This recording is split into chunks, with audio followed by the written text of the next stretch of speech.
En las colinas del norte de Borgoña, donde la niebla se mueve como el aliento de antiguas oraciones, existió una abadía conocida por pocos y recordada por menos aún. Su verdadero nombre se borró bajo siglos de lluvia, pero los pastores del valle aún la llaman la Lueur, la abadía de la luz. Ningún camino conduce a ella. El musgo ha devorado los senderos, las campanas han callado, y las piedras, de caliza pálida y porosa, extraídas de las colinas vecinas, vibran suavemente al amanecer, como si conservaran el eco de cánticos que el aire olvidó. Cuando los arqueólogos trazaron su contorno por primera vez a finales del siglo XIX, pensaron que era otra ruina cisterciense más. Pero había algo distinto en aquel lugar. Bajo la nave encontraron una cámara recubierta de mica, que centelleaba incluso en la oscuridad. Y allí, un fragmento de vitela sellado con cera de abeja, delicado, con vetas de oro y cubierto no de palabras, sino de diagramas en espiral que parecían moverse entre la geometría y el sueño. Aquel fragmento sería llamado el Códice Lucerna, el libro de la lámpara. Su escritura era indescifrable, mitad latín, mitad algo más antiguo. La tinta brillaba bajo la luna, como si estuviera mezclada con polvo de cuarzo. Algunos creyeron que no estaba destinado a ser leído, sino recordado, una meditación en forma, un mapa para los ojos del espíritu. La leyenda cuenta que cuando la abadía aún respiraba vida, sus monjes se negaban a usar fuego. Decían que la llama era demasiado voraz. Trabajaban con el resplandor del alba, con el brillo de conchas pulidas, con una luz pálida que parecía brotar de las propias piedras. Los peregrinos aseguraban ver aquel resplandor desde lejos, filtrándose entre los arcos, como si los muros recordaran lo que una vez fueron. Y en el corazón de aquella hermandad luminosa estaba el último fraile, el hermano Aureliano, cuyo nombre sobrevive solo una vez en un registro bautismal de Cluny. Se decía que él era el guardián del Códice Lucerna. De día cultivaba hierbas, angélica, ruda y lunaria, la planta de la luna, cuyas vainas redondas atrapaban la luz como espejos diminutos. De noche, bajaba al cripta de mica para dibujar círculos en el aire, constelaciones, espirales, convencido de que la luz era un idioma que solo el silencio podía enseñar. Cuando la abadía cayó en ruinas, quizá tras la peste negra, su historia se disolvió en mito. Algunos dijeron verlo caminando por el valle con una linterna que jamás se apagaba. Otros juraban que se selló junto al códice, cantando oraciones que cristalizaron en el aire. En el siglo XX, una expedición francesa volvió al lugar. Encontraron vidrieras cuyas fórmulas de pigmento eran desconocidas, cobalto mezclado con ceniza ósea y polvo de plata. La arqueóloga Helen Duray anotó: el aire del scriptorium era más cálido que afuera. El polvo flotaba como estrellas. Era como si el cuarto recordara su propia luz. Hoy, el Códice Lucerna descansa en los archivos de Dijon, sellado en penumbra. Sus páginas no contienen palabras, solo formas que se desplazan suavemente con la humedad. Algunos piensan que registra las horas monásticas, otros, el ritmo del aliento.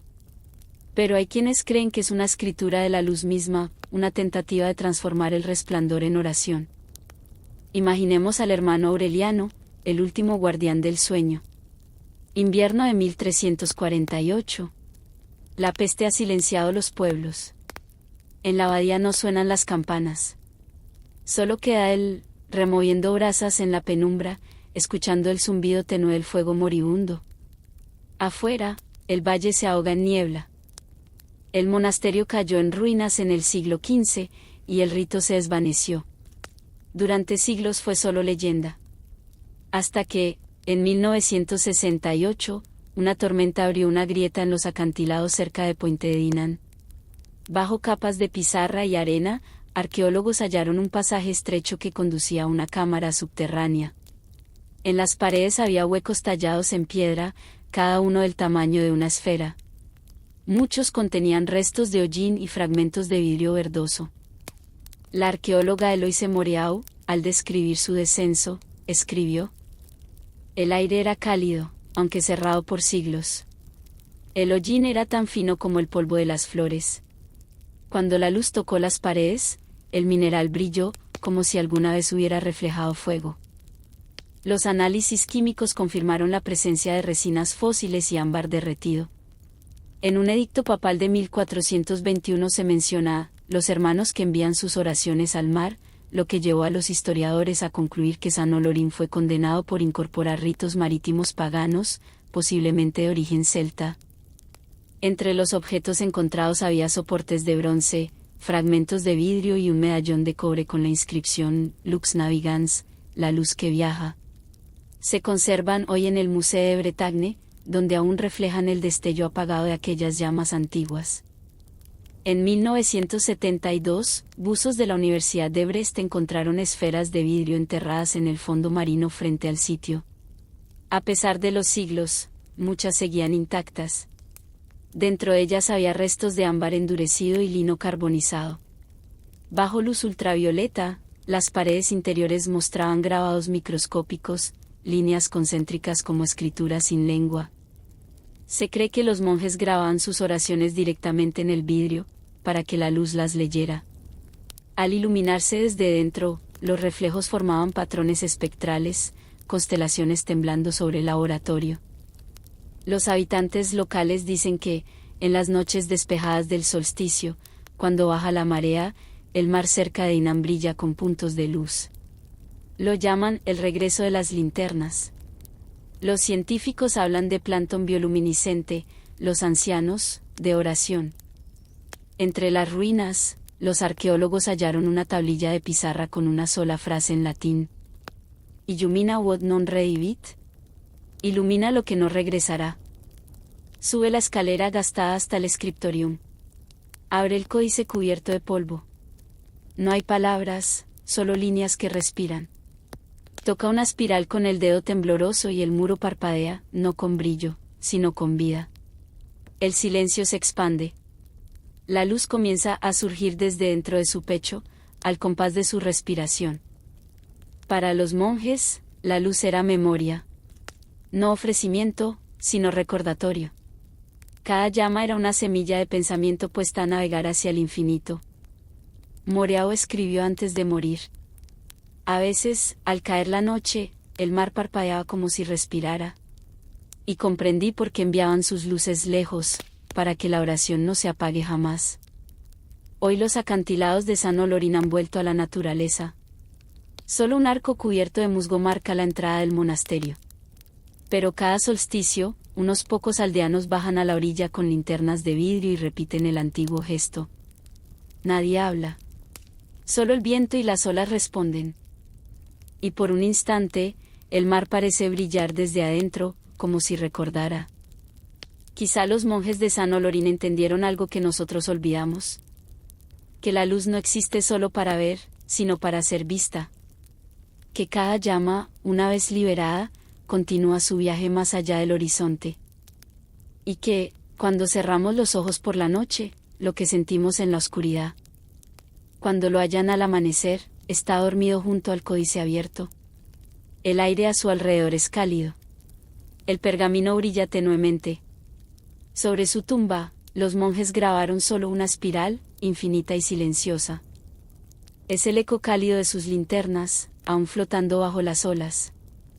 En los valles sombríos de Umbría, ocultos bajo un bosque de cipreses y robles, reposan las ruinas de una abadía borrada de los mapas pero viva en la memoria popular, il giardino del tempo addormentato, el jardín donde durmió el tiempo. El sitio fue redescubierto en 1987 por el arqueólogo Lorenzo Fabri, quien siguió referencias medievales a un monasterio dedicado no a la oración, sino al cultivo del silencio. La abadía, perteneciente a una pequeña orden contemplativa llamada Fratres Hortenses, desapareció tras el terremoto de 1349 que sacudió los Apeninos.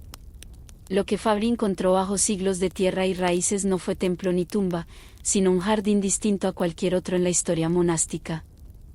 Las excavaciones revelaron un claustro rectangular rodeado de muros bajos de toba volcánica, con jardineras de mármol que aún contenían rastros de raíces antiguas. Los análisis de polen mostraron la presencia de Papaver somniferum, amapola, y Mandragora officinarum, mandrágora. Ambas plantas, usadas en la Edad Media con fines curativos y espirituales, estaban ligadas al sueño y al trance. En el centro del jardín, sobre una losa, se halló una inscripción en latín. Dormit terra, et insomnoso germinat lumen. La tierra duerme, y en su sueño germina la luz. Fabri escribió, no era un jardín de belleza ni de medicina, sino de quietud. Todo, la geometría, la orientación, los cultivos, parecía diseñado para detener el pulso del tiempo. Bajo el suelo se descubrió un sistema de irrigación de terracota que conducía a una cisterna oculta. El agua, aún presente, brillaba débilmente bajo la luz. Los análisis revelaron microorganismos fosforescentes, tal vez introducidos por los monjes desde manantiales de montaña. Llamaban a ese resplandor lumen dormiens, la luz dormida. Los textos antiguos describen a los fratres hortenses como monjes que creían que el tiempo no era línea sino círculo, que se abría y cerraba como una flor. Practicaban una meditación nocturna en la que sincronizaban su respiración con el goteo del agua del claustro. Un cronista de Spoleto escribió, los visitantes perdían la noción de las horas, juraban haber dormido una noche, aunque la luna hubiera salido 3 veces.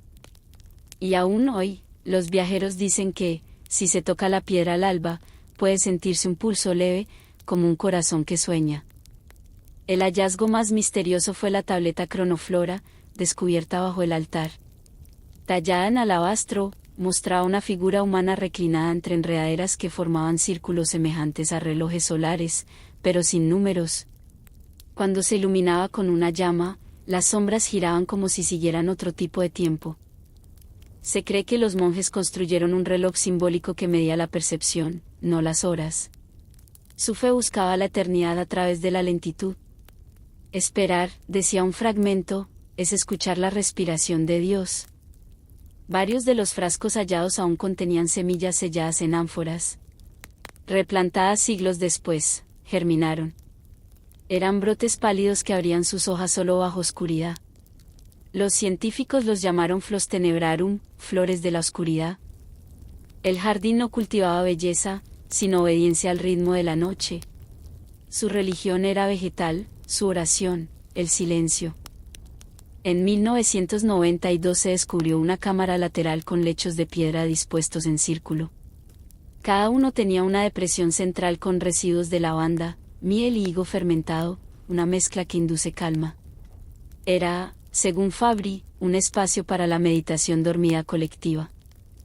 En su informe final escribió: no buscaban sueños, sino el silencio bajo los sueños, el lugar sin horas donde alma, semilla y tierra respiran al unísono. Muchos obreros del sitio afirmaron perder la noción del tiempo dentro del recinto. Unos hablaban de una tarde eterna, otros, de aire tan denso que parecía ralentizar el cuerpo. Los estudios modernos sugieren que la piedra porosa alteraba la acústica y el ritmo sensorial de los visitantes. Pero los que estuvieron allí aseguran que era algo más que ciencia, era oración petrificada. Hoy, el jardín donde durmió el tiempo está protegido por el Ministerio de Cultura de Italia. No se permite la entrada al claustro, pero los caminantes pueden rodearlo al atardecer, cuando la niebla dorada inunda el valle. Desde la colina, el trazado forma una espiral, semejante a los laberintos etruscos y cristianos primitivos. Tal vez la luz nunca se fue. Al caer el sol, el aire vibra suavemente. Las amapolas florecen cada primavera, sin que nadie las siembre. Y cuando el viento pasa entre los cipreses, se oye un susurro leve, como si el jardín aún respirara.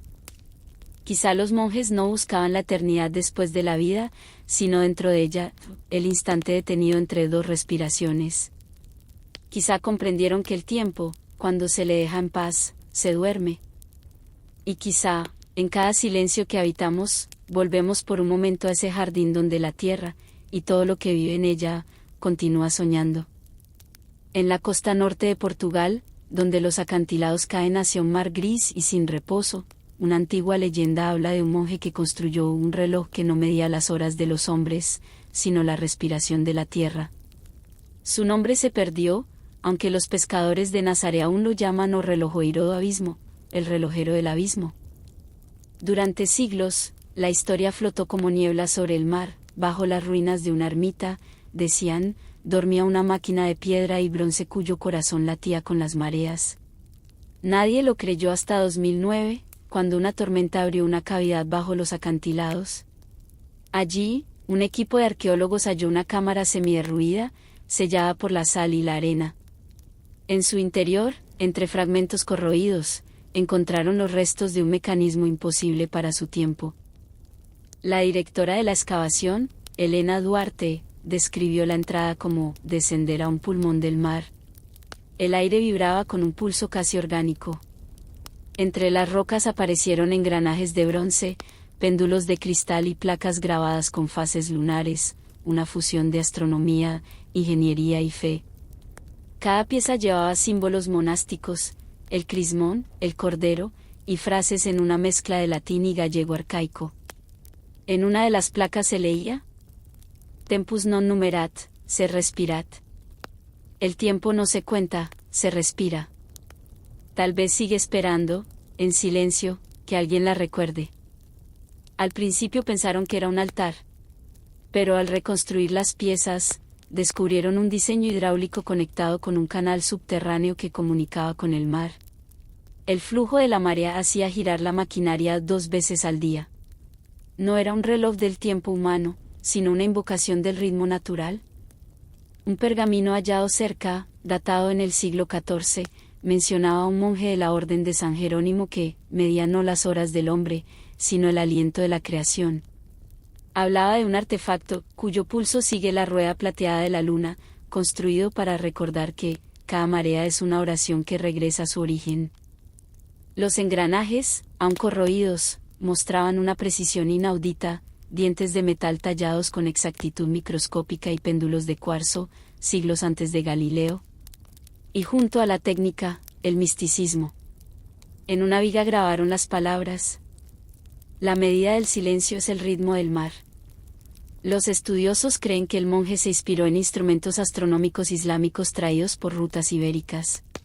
Su obra unía ciencia y teología en una sola devoción. Cuando el mecanismo se restauró parcialmente, produjo sonido, no un tic, sino un suspiro metálico, como la exhalación de un fuelle. Los engranajes se movían con la cadencia del oleaje. Duarte escribió: no era mecánico. Era respiración. En el suelo de la cámara hallaron un mosaico circular de 2 espirales marinas. En el centro, una figura arrodillada junto a un reloj de arena invertido, con las palabras: Ut tempus dormiat, anima vigilat. Cuando el tiempo duerme, el alma vela. Los investigadores debatieron su propósito. ¿Meditación? ¿Un intento de sincronizar oración y marea? Tal vez un puente entre conciencia humana y ritmo planetario. A lo largo de la costa atlántica hay lugares donde el sonido viaja de otra manera, donde el mar parece respirar a través de la piedra. Frente a la península bretona, cerca de la ciudad sumergida de YS, los pescadores cuentan que, a veces, desde las profundidades, surge un tañido grave. Ocurre sobre todo en las horas grises antes del amanecer, cuando la niebla cubre el agua y el horizonte desaparece en sueño. Dicen que son campanas, las campanas perdidas de un monasterio que se hundió hace siglos bajo el océano. En su diario personal, Duarte anotó: el aire vibra con un ciclo de 7 minutos, idéntico al pulso de las olas. Allí, uno siente que algo antiguo aún respira bajo la piedra. Los análisis físicos confirmaron que las mareas comprimen aire dentro del acantilado, generando una oscilación natural. Pero los conductos y válvulas estaban colocados con intención. El monje había transformado la geología en un reloj viviente. Entre los últimos hallazgos se encontraba una campana de hierro, sellada en arcilla, con un fragmento de pergamino dentro. Solo se podía leer una línea. Quien escucha lo suficiente, oye moverse al silencio. El relojero del abismo nunca fue identificado. Algunos dicen que el mar lo reclamó, otros, que se convirtió en parte del propio mecanismo. Hoy, la cámara bajo Nazaret sigue sellada. Desde una grieta en el acantilado aún se oye un pulso sordo, rítmico, como un corazón de agua. Los pescadores aseguran que, si cierras los ojos al anochecer, puedes sentirlo en el pecho, el latido del mundo. Quizá eso quiso enseñarnos aquel monje, que el tiempo también necesita descansar. Que incluso el silencio tiene compás. Y que, cuando dormimos, nos unimos al engranaje del océano. La primera mención de esta leyenda aparece en el siglo XV, en el diario de viaje del hermano Martín de Tours. Navegando desde Saint-Malo hacia Finisterre, escribió haber oído un coro bajo la marea, armonioso y lento, como el hierro golpeando la memoria. Al principio fue considerada superstición, hasta que siglos más tarde buzos de Nantes encontraron estructuras de piedra sumergidas en esa misma costa, arcos cubiertos de coral, capiteles enterrados en limo y fragmentos de campanas de bronce fundidos con la arena del fondo. El lento, sagrado movimiento del mundo que sueña bajo las olas. En lo alto del Jura suizo, donde la niebla se desliza sobre lagos glaciares y el aire huele a piedra y a pino, persiste una leyenda susurrada por pastores y pescadores, la de un monasterio tragado por el agua, cuya biblioteca aún respira bajo la superficie. Lo llaman Der See der Bücher, el lago de los libros. En el verano de 1994, una sequía bajó el nivel del lago Brenetz a su punto más bajo en décadas. Los arqueólogos, explorando la orilla, hallaron una escalera de piedra caliza tallada que descendía hacia las profundidades. Al final, un arco decorado con relieves románicos, rostros de santos borrados por el musgo y las algas. Tras ese umbral, los buzos descubrieron una cripta sumergida del siglo XII, sellada por la oscuridad durante más de 700 años. El equipo, dirigido por Matthias Keller, de la Universidad de Lausana, pasó meses catalogando los restos. Lo que encontraron cambió la historia conocida de los scriptoria medievales. A lo largo de las paredes había cientos de vasijas de barro selladas con cera, cada una marcada con un sello, una cruz entrelazada con cañas y olas. Dentro, en lugar de pergaminos, había finas láminas de cuero grabadas no con tinta, sino con letras talladas a mano. Keller escribió, parecen hechas no para leerse, sino para tocarse, un alfabeto para las manos ciegas del silencio. El análisis de carbono situó el hallazgo alrededor de 1170. Registros de la abadía de Saint-Ursanne mencionan a una pequeña secta monástica que practicaba la lectio caeca, lectura ciega. Sostenían que la verdad divina no debía verse, sino sentirse, que el conocimiento entraba por la piel, como la oración por la respiración. Los buzos encontraron una segunda cámara más profunda, donde el suelo estaba cubierto de limo y restos de madera. Entre ellos, una rueda de plomo con inscripciones concéntricas que repetían una sola frase. Aqua docet vaeta set. El agua enseña por lo que no dice. Ese verso dio nombre al lugar, la biblioteca bajo el lago. Los arqueólogos creen que la abadía se construyó en tierra firme y que una avalancha del siglo XIII la hundió bajo las aguas. Pero en vez de huir, los monjes sellaron su biblioteca en barro, preservándola para el futuro. Los mapas sónicos mostraron una estructura sorprendente, bóvedas diseñadas para atrapar aire, manteniendo la cripta estable incluso bajo presión. Era un santuario pensado para hundirse sin morir. Los arqueólogos marinos creen hoy que estos restos pertenecen a la abadía benedictina de San Teófanes, construida alrededor del siglo XII y perdida, según los archivos regionales, durante el gran derrumbe costero de 1377. Los registros latinos la llamaron Terra lapsa sub mare, la tierra que cayó al mar. Estudios geológicos confirman que una parte de la costa armoricana colapsó entonces, tragada por el aumento del nivel del mar tras una serie de temblores. Pero en la memoria local, la pérdida no fue geológica, fue sagrada. Keller escribió, nada aquí es accidente. Las paredes son suaves al tacto, el silencio absoluto. No enterraron su fe, la sumergieron. Muchos estudiosos creen que los monjes entendían el agua como traducción, un medio que devolvía la palabra escrita a su origen, al sonido primordial. En 1996, investigadores de acústica submarina emitieron tonos graves dentro de la cámara.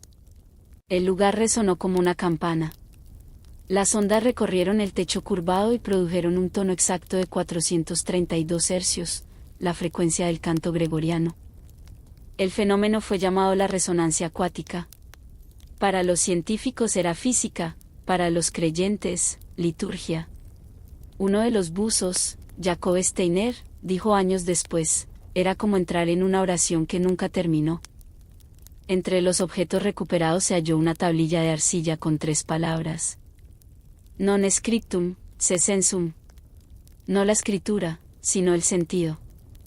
Cada vez que los investigadores la tocan, pequeños granos de piedra se desprenden, como si el texto continuara borrándose solo. Al anochecer, cuando el lago está quieto, la superficie a veces se ondula sin viento. Los aldeanos dicen que se oyen ecos lejanos, como páginas pasando bajo el agua. Para ellos, la historia es clara, los monjes construyeron una biblioteca no para ser leída, sino recordada. Quizá ese sea el conocimiento más puro, el que duerme en la materia, esperando ser despertado por el tacto. Los monjes de San Teófanes eran conocidos por su silencio. Rara vez abandonaban la abadía, que se aferraba a un estrecho promontorio entre dunas y marismas. Afinaban su vida al ritmo de la marea. Sus campanas, fundidas con una aleación especial de estaño y cobre, sonaban distintos según la dirección del viento, sus tonos viajaban sobre el agua como plegarias. Algunos creían que los monjes intentaban comunicarse no con Dios, sino con el mar.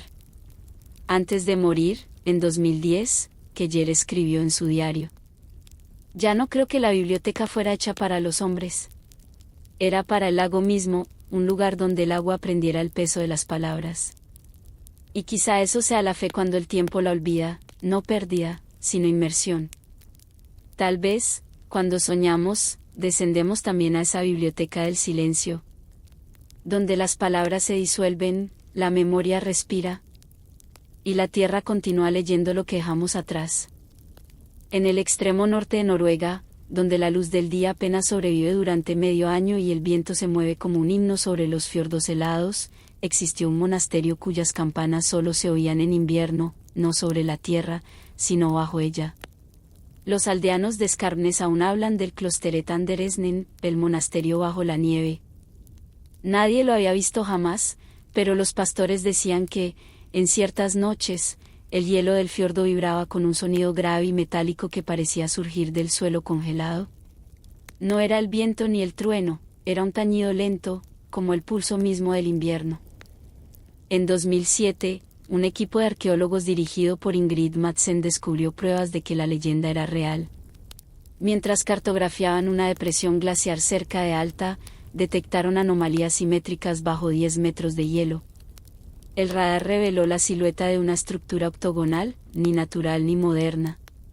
Tras meses de trabajo, surgió del hielo una torre de campanas invertida, su aguja apuntando hacia abajo. El monasterio entero había sido arrastrado por una avalancha siglos atrás, quedando preservado en el permafrost, claustros, vitrales, corredores intactos. Pero lo más asombroso fueron 6 campanas de bronce enterradas en círculo bajo el suelo de la capilla. Cuando llegaron las tormentas, en el invierno fatal de aquel año, las crónicas dicen que la abadía resistió 3 noches y 2 días. El único sobreviviente, un novicio sin nombre, hallado luego en los acantilados de Douarnenez, relató haber permanecido en la torre mientras las olas golpeaban las paredes. Cada tañido de la campana, escribió, era respondido por el océano. Como si el abismo tuviera su propio claustro, repitiendo el nuestro. Cada campana era única, en lugar de badajos, en su interior colgaban láminas de plata grabadas con runas. Una inscripción en sus bordes decía: Ut silentium canat. Que el silencio cante. El análisis situó su origen alrededor del año 1190, pertenecientes a una orden casi olvidada, los fratres Gelida de Lucis, hermanos de la luz helada. Se les mencionaba solo 2 veces en los registros medievales, monjes que custodiaban la frontera entre el sonido y el silencio y que no tocaban campanas para orar, sino para recordar. Las notas de Madsen describen cómo las campanas parecían afinadas al viento. Cuando soplaba a través del túnel de hielo, el aire vibraba alrededor de ellas, generando una armonía leve, apenas audible.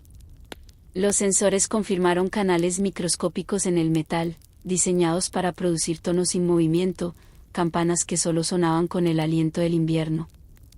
Se descubrió además un sistema de tubos que conectaba las campanas con respiraderos en la montaña. Cuando el viento soplaba con la dirección adecuada, el macizo se convertía en un órgano natural. Un antiguo texto de 1203 menciona una hermandad del hielo que hace sonar el frío para mantener al mundo despierto. Quizá hablaba de ellos. En una de las celdas hallaron una tablilla de madera cubierta con cera de abeja, marcada con huellas dactilares y una frase en nórdico antiguo. Leiden er min bnn. El sonido es mi oración. Las paredes estaban grabadas con figuras cristalinas semejantes a copos de nieve. Aquellos monjes, dicen los historiadores, buscaban imitar la geometría del hielo, convertir el invierno en liturgia. Cuando los investigadores reconstruyeron una campana y la expusieron al viento ártico, el resultado fue sobrecogedor.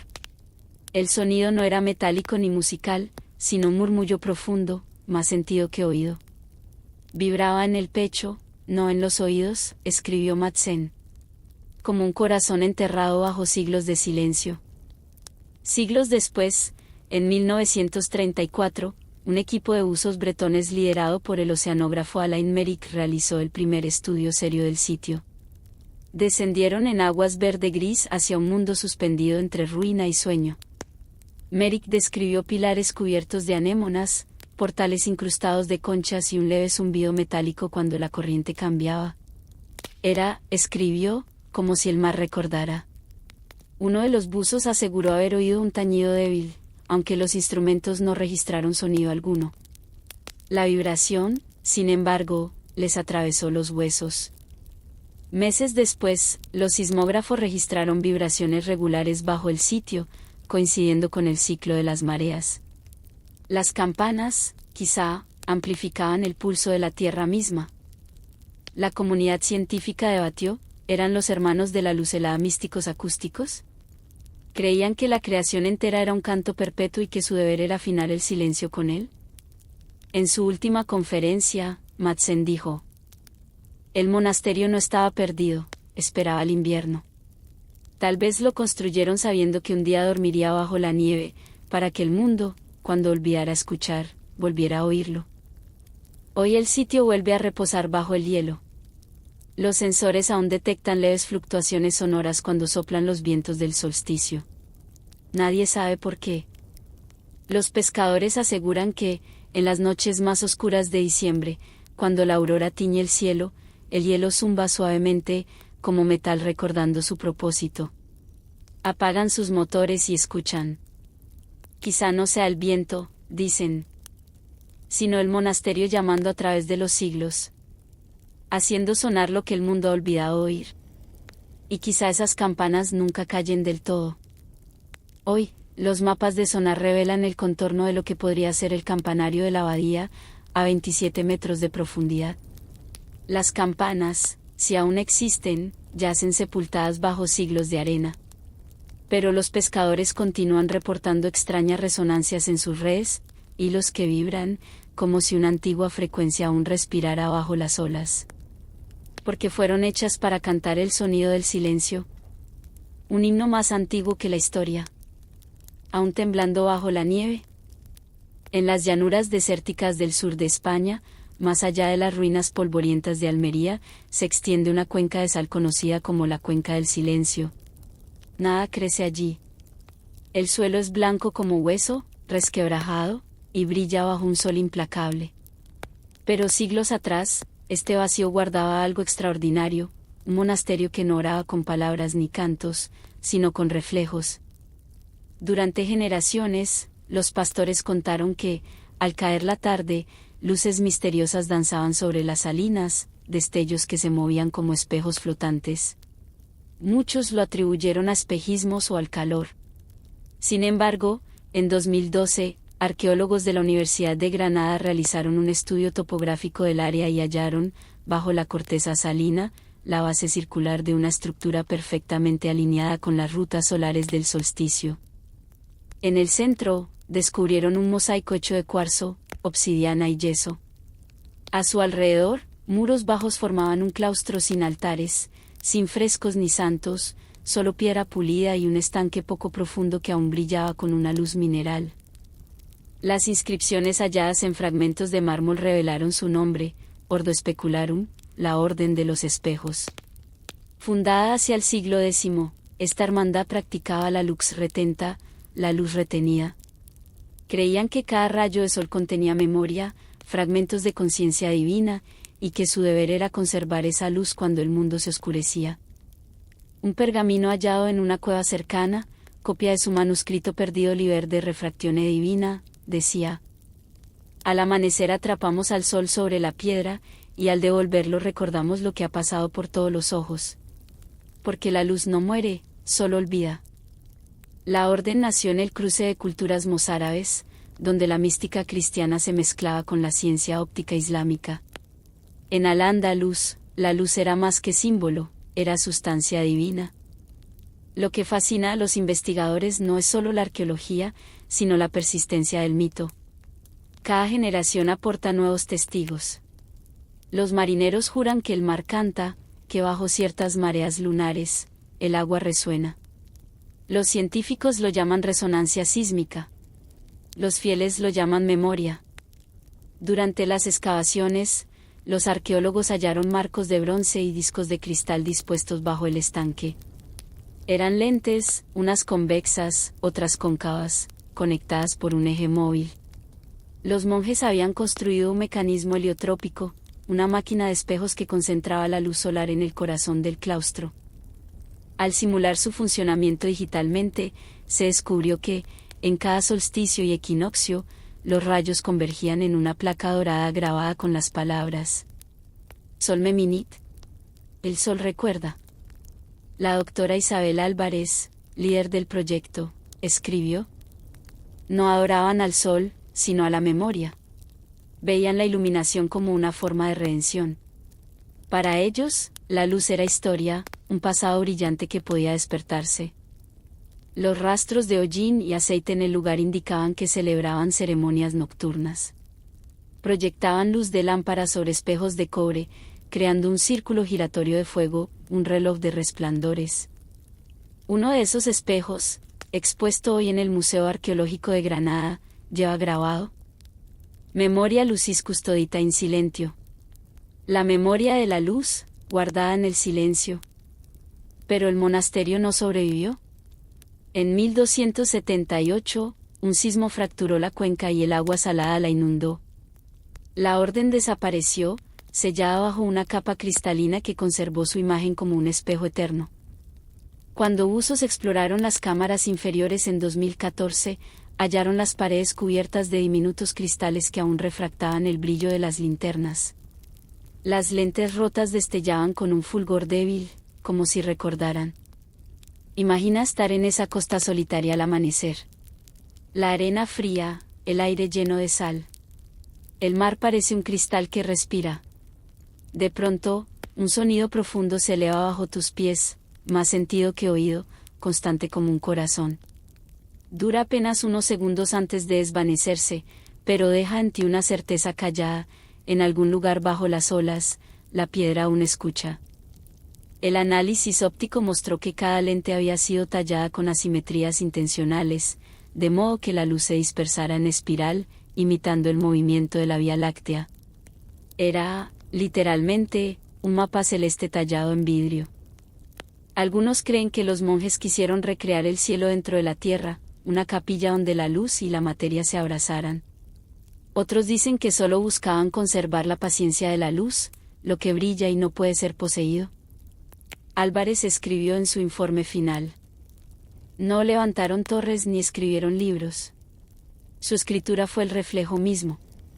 La eternidad, para ellos, era el acto de recordar lo que alguna vez iluminó. Al anochecer, la cuenca del silencio aún resplandece. Si uno se detiene en el ángulo adecuado, puede ver círculos de luz formándose sobre la superficie.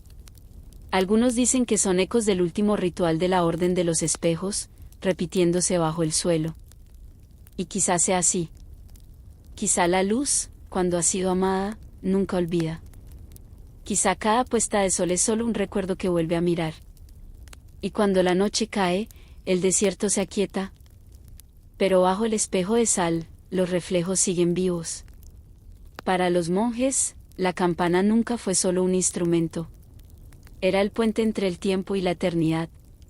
Creían que todo sonido nacido de la devoción perduraba, vibrando eternamente en lo invisible. Para ellos, el mar no era fin, sino transformación, una catedral líquida que recibía lo que la tierra no podía sostener. Guardando el aliento de soles olvidados, esperando al amanecer para despertar otra vez. En los bosques profundos de Bohemia, donde el suelo respira niebla y los árboles parecen más antiguos que el recuerdo, existe una hondonada que ningún mapa se atreve a nombrar. Los aldeanos la llaman Coenocram, la catedral bajo las raíces.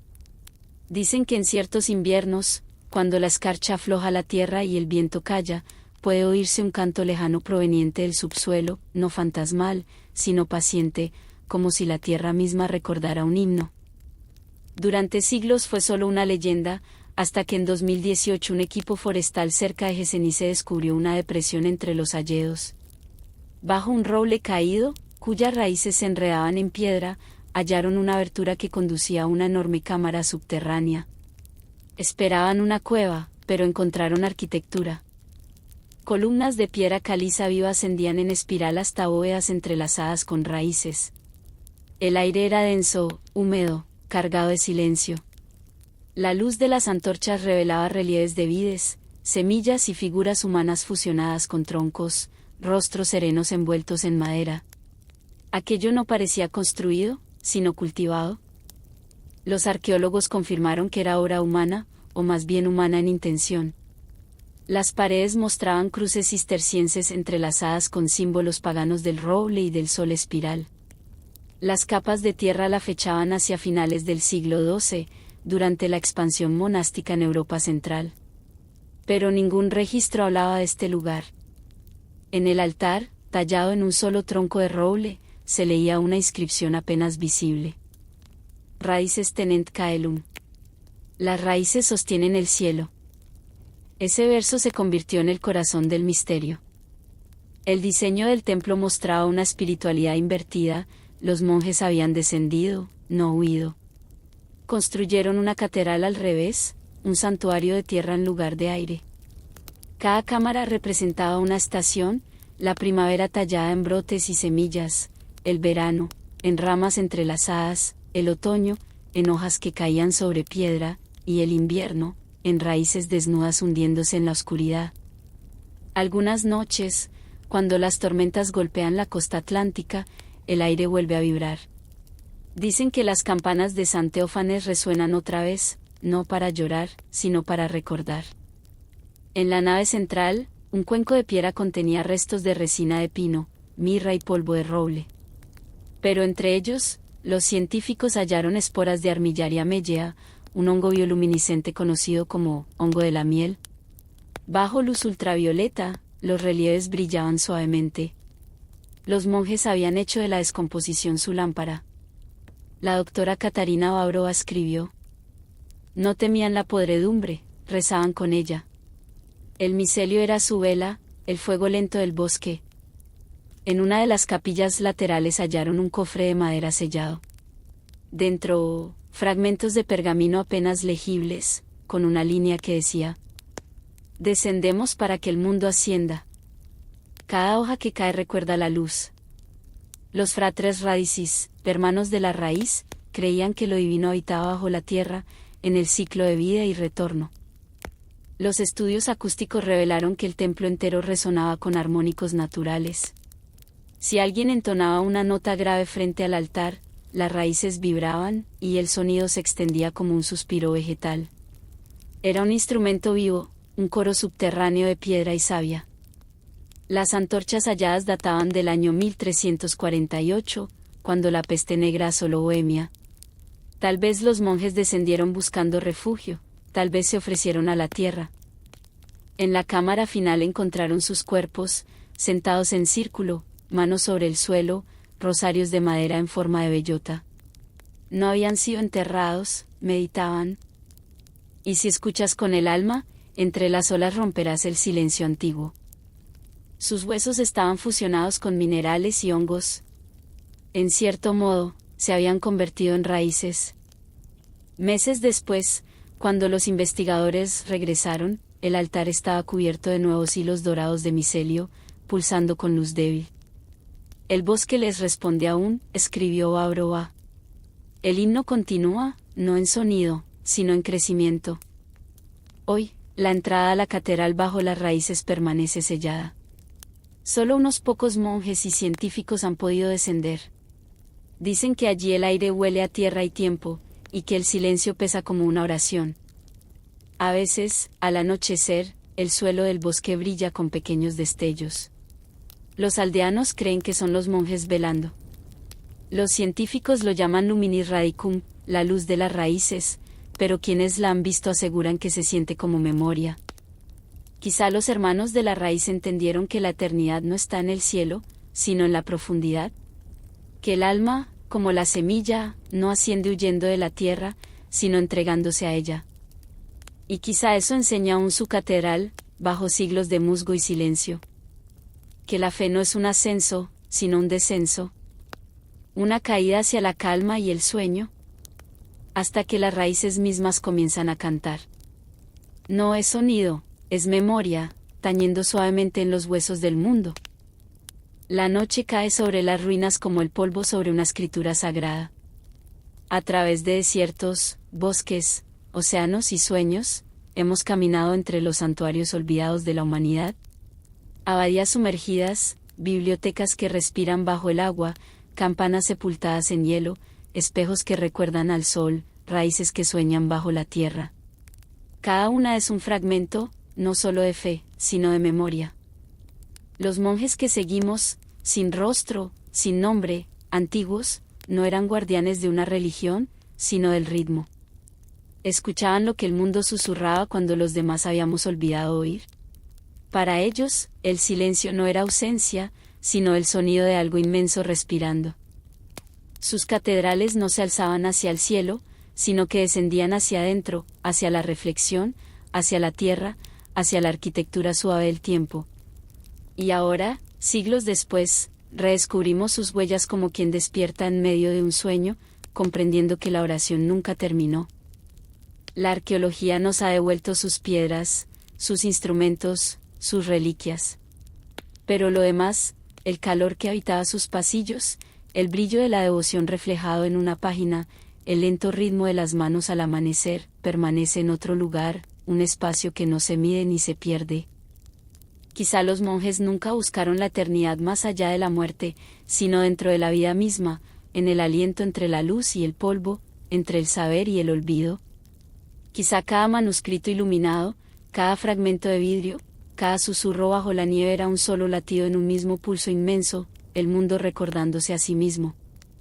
Y así, al cerrar este viaje, el eco de su fe permanece, silencioso, radiante, eterno. Se mueve por el aire como polen, por la tierra como micelio, por la memoria como luz en el agua antigua. Porque la historia no es solo lo que fue escrito. Es lo que sigue vibrando bajo nuestros pies. Lo que brilla tenuemente cuando cerramos los ojos. Quizás sea solo el mar respirando. Lo que mide el tiempo no en años, sino en respiraciones. Escucha, no para hallar respuestas, sino resonancia. Los monjes aún cantan, en algún lugar más allá del sueño. Y la tierra, paciente y luminosa, aún los escucha. O quizá, como susurra una vieja crónica, toda oración, una vez pronunciada, debe regresar. Las campanas no han desaparecido, solo cambiaron de coro. Ahora es el océano quien canta las horas. En la inmovilidad profunda del Sinaí, donde la arena se une al silencio y el horizonte se disuelve en espejismo, el viento lleva una historia que no pertenece ni al tiempo ni a la escritura. Se dice que, en algún lugar entre las montañas de piedra caliza al este del monasterio de Santa Catalina, existe una cueva, sin nombre, sin marca, sin bendición, donde un ermitaño vivió y murió junto a un espejo tallado no en vidrio, sino en obsidiana. Los monjes de Santa Catalina aún cuentan esta historia en voz baja. El ermitaño, cuyo nombre se perdió, había venido de Alejandría hacia el siglo VII, cuando el mundo temblaba ante el nacimiento de nuevos imperios.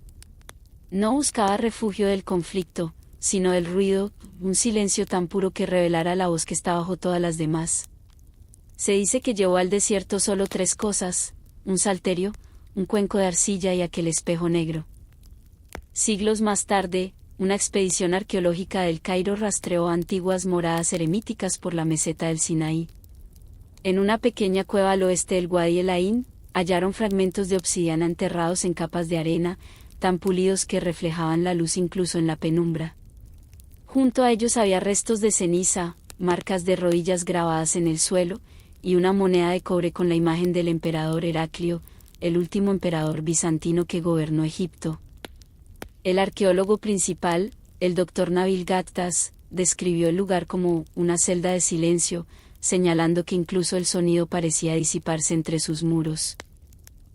Escribió, como si la cueva recordara la ausencia de voz. Al reconstruir los fragmentos, formaron un disco del tamaño del pecho de un hombre, pulido hasta la perfección. Pero su reflejo era extraño, no devolvía la luz de forma directa, sino que la absorbía y la devolvía suavemente, como desde otro tiempo. Los monjes creyeron que aquel objeto era el mismo que se mencionaba en un antiguo manuscrito de su biblioteca, el Liber Solitudinis, el libro de la soledad, que hablaba de un ermitaño que vio en la piedra no su rostro, sino la primera luz de la creación. Con el tiempo, el espejo del desierto se convirtió en símbolo de revelación interior, la idea de que la verdadera visión no surge de mirar hacia afuera, sino hacia adentro. Las leyendas crecieron. Algunos decían que el espejo mostraba no lo que estaba frente a él, sino lo que había sido, la memoria del mundo grabada en oscuridad. Otros contaban que, al mirarlo demasiado, uno podía oír su propio corazón latiendo desde lejos, como si el sonido viniera de la roca. Los beduinos evitaban la cueva de noche, asegurando que el viento no silbaba allí, sino que susurraba, y que cuando la luna tocaba la obsidiana, aparecían rostros que no eran humanos.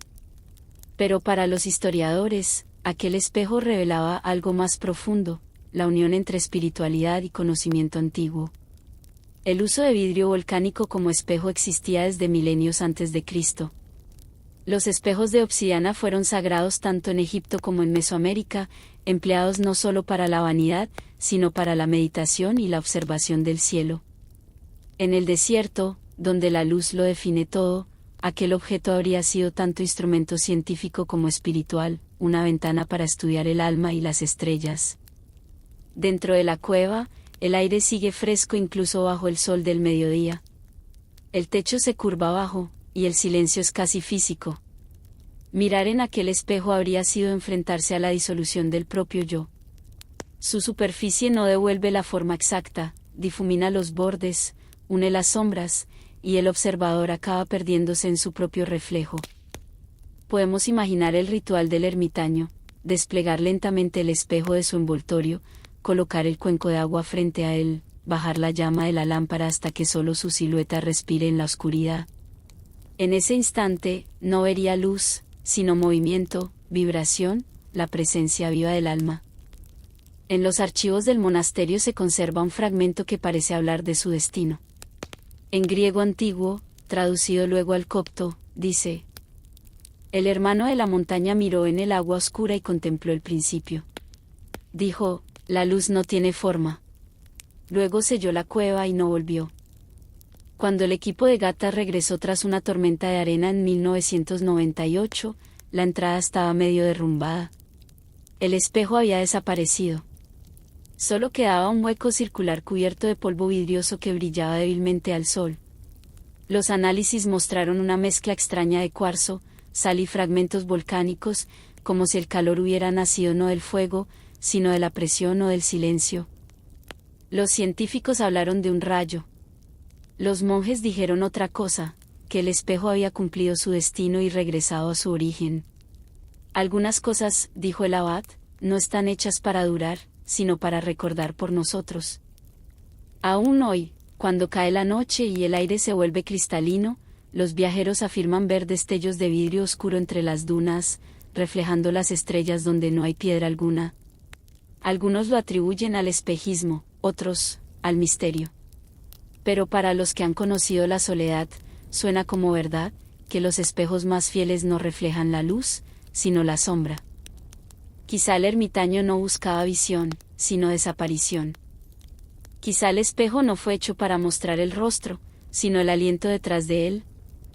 Y tal vez, en el corazón de cada desierto, aún exista una piedra que nos recuerda, no como somos, sino como fuimos antes de que el mundo aprendiera a proyectar su sombra. Bajo las estribaciones alpinas del norte de Italia, donde la escarcha se posa como polvo sobre un pergamino antiguo y los ríos cortan las venas del mármol, yace un monasterio olvidado por su nombre pero no por su resonancia. En el folclore local se le conoce como Santa Notte, la bahía de la noche. Durante siglos durmió bajo derrumbes y raíces, su historia sepultada por la lenta paciencia de la tierra.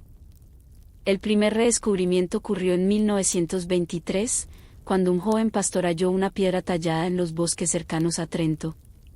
Era diferente a cualquier otra, un dintel que mostraba un libro abierto rodeado de estrellas. Las excavaciones dirigidas por el profesor Carlo Benedetti, de la Universidad de Padua, revelaron pronto los cimientos de un complejo entero, claustros, celdas y, en lo más profundo, una cámara abovedada con estanterías esculpidas directamente en la roca. La llamaron el Scriptorium. Lo que encontraron dentro los desconcertó.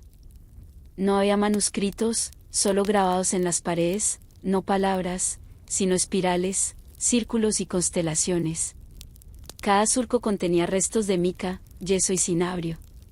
Cuando la luz de las antorchas titilaba sobre las inscripciones, las paredes parecían respirar. Las notas de campo de Benedetti describen un fenómeno que desconcertó incluso a los físicos: el sonido viajaba de forma extraña en aquella cámara. Un susurro en una esquina se amplificaba en otra. Era como si el lugar hubiera sido afinado, construido para resonar con la voz humana. Un ingeniero sugirió: es una sala hecha para ser leída con el oído, no con los ojos. Los documentos más antiguos datan del siglo XIII y mencionan a una pequeña orden benedictina, los Fratres Omniorum Scriptarii, los hermanos que escriben los sueños. Se decía que buscaban el conocimiento divino a través del sueño, convencidos de que las visiones nocturnas revelaban verdades que la luz del día no podía contener. Las capas arqueológicas revelan la devoción y la ruina. En los niveles superiores se hallaron restos de pigmentos, fragmentos de lámparas de vidrio y un estilete de bronce aún apoyado sobre una losa de piedra, como si su dueño lo hubiese dejado allí una noche y nunca hubiera regresado. Un pergamino, datado alrededor de 1280, llevaba una inscripción en latín y antiguo italiano. La luz del día ciega, escribimos en la sombra, donde la verdad se revela a quienes duermen. El análisis epigráfico reveló que las proporciones de los grabados coincidían con intervalos musicales del canto gregoriano. Era como si los monjes hubieran transcrito no palabras, sino ritmo, el pulso de los sueños convertido en piedra. Cuando los investigadores recitaron cánticos en el interior, el aire pareció responder. Las paredes temblaban, escribió Benedetti, como si la piedra recordara el sonido. Pruebas acústicas modernas confirmaron que la cámara resonaba en la frecuencia del do medio, quizás coincidencia, o quizás intención, alinear la voz humana con el aliento de la tierra. El hallazgo más enigmático llegó en 1956, una tablilla de pizarra que mostraba una figura reclinada rodeada por pequeños círculos, idénticos al mapa estelar de la constelación de Lira. Los bordes estaban gastados por el tacto, como si se hubiera usado en rituales. Algunos arqueólogos la interpretan como símbolo del soñador, el monje que servía de vaso para las visiones, otros la asocian con Orfeo, cuyo canto amansaba las piedras. Pero lo más inquietante fue lo que no apareció. No había tinta, ni códices, ni pergaminos, como si los sueños que registraban nunca hubieran estado destinados a los ojos. En una carta del archivo de Padua, un fraile escribió: cuando cantamos el himno vespertino en la cámara inferior, algo respondió. No era eco, era respiración. Décadas después, antes de sellar el recinto, un grupo de científicos instaló micrófonos y sensores térmicos. Durante 1 hora no ocurrió nada. Luego, cuando el aire se enfrió, sus grabaciones captaron un murmullo rítmico, semejante al canto monástico nocturno. El informe oficial, publicado en 1961, fue prudente. El fenómeno puede explicarse por corrientes de aire subterráneas amplificadas por la curvatura de la cámara. Aún así, la coincidencia con la liturgia es notable. Pero Benedetti escribió otra cosa en su cuaderno final. Nosotros construimos templos para las palabras. Ellos, para el silencio. Hoy el scriptorium de los sueños permanece sellado, vigilado solo por sensores sísmicos. Algunos visitantes aseguran que en las noches frías el suelo vibra levemente, como si algo aún respirara bajo las montañas. Quizá los sueños que los monjes transcribieron nunca fueron para ser leídos. Quizá aún continúan, noche tras noche, bajo la tierra. Y quizá, cuando soñamos, escuchamos un eco de su liturgia infinita, un susurro que recuerda que las verdades más profundas no se escriben con tinta, sino con vibración. En los archivos de Aviñón, entre páginas quebradizas confiscadas a antiguos monasterios, yace un pergamino que desafía la voz y el tiempo. Tiene notación musical, sí, líneas y notas trazadas con tinta sepia, pero cuando se interpreta, el sonido se desvanece. Las armonías colapsan en silencio, como si la melodía misma se negara a existir. Los historiadores la llaman cantus absconditus, el canto oculto. El pergamino fue hallado en 1892 entre las ruinas de la abadía de San Bellarion, un monasterio benedictino del Valle del Ródano, destruido durante las guerras religiosas. Las excavaciones del padre Etienne Laroche revelaron coros derrumbados, salterios calcinados, y bajo el ábside, dentro de un tubo de cerámica sellado, un manuscrito doblado y envuelto en lino ennegrecido. La tinta había palidecido, pero las notas permanecían intactas, como protegidas del tiempo. El primer intento de interpretación se hizo en Lyon. El coro, al cantar la pieza, se desorientó. Las melodías no concluían, el ritmo flotaba. Un testigo de 1895 escribió: al llegar al compás final, el aire vibró, pero no hubo sonido. Era como si las notas hubiesen sido escritas para los espacios entre los tonos, para el silencio mismo. Durante décadas nadie comprendió su propósito. Algunos afirmaron que era una meditación sobre la ausencia divina, otros, que representaba proporciones astronómicas.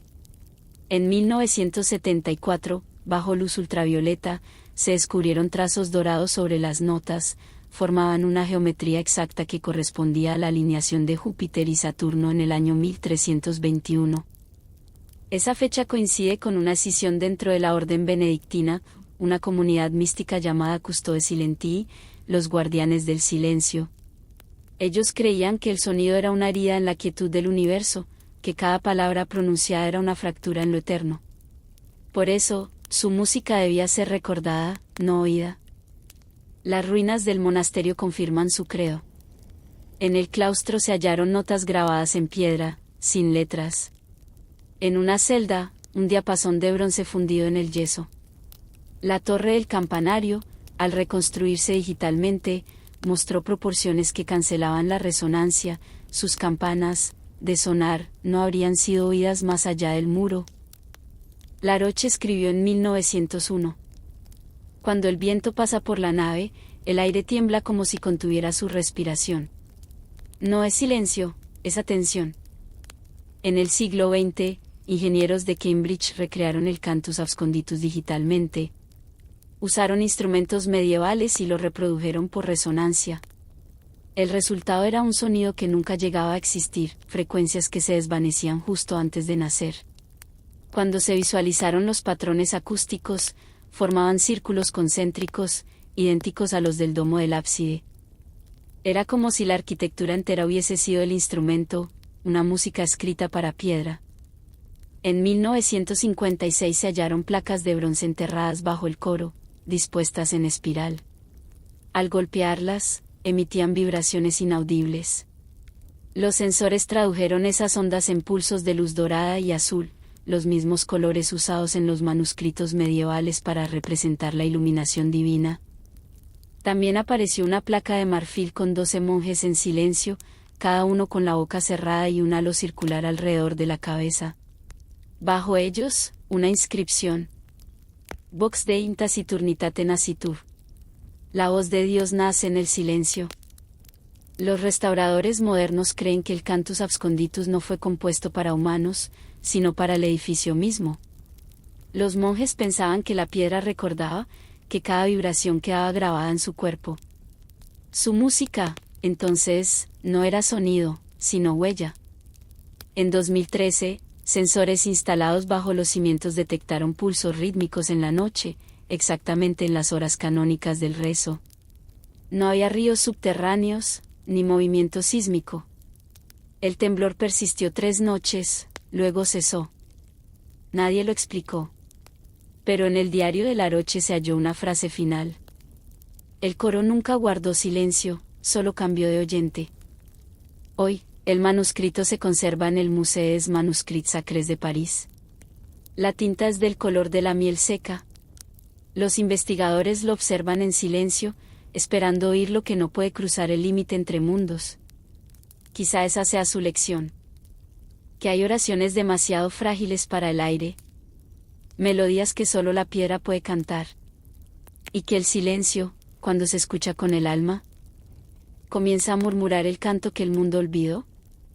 A lo largo de los acantilados batidos por el viento de la Bretaña occidental, donde el Atlántico arroja su espuma contra el granito oscuro y las gaviotas gritan como almas antiguas, existió un monasterio cuya luz no guiaba barcos, sino almas. Lo llamaban San Olorín, aunque ningún documento confirma a su fundador. Solo quedan fragmentos, una inscripción desgastada en la roca costera y la memoria de linternas que alguna vez flotaron sobre el mar. Según los archivos de la Catedral de Quimper, los monjes de San Olorín practicaban un ritual único. En el solsticio de invierno, antes del amanecer, se reunían portando pequeñas linternas de vidrio soplado en forma de esfera, llenas de aceite mezclado con grasa de aves marinas y ámbar triturado. Encendían aquellas luces en silencio y las liberaban hacia el agua, cientos de ellas, flotando como estrellas sobre el mar oscuro. Los pescadores que las observaban decían que no se apagaban, ni siquiera bajo el viento o la lluvia. Brillaban hasta desaparecer con la marea. Para los monjes, cada llama contenía un fragmento de sabiduría perdida, oraciones por conocimientos demasiado vastos para ser guardados en tierra.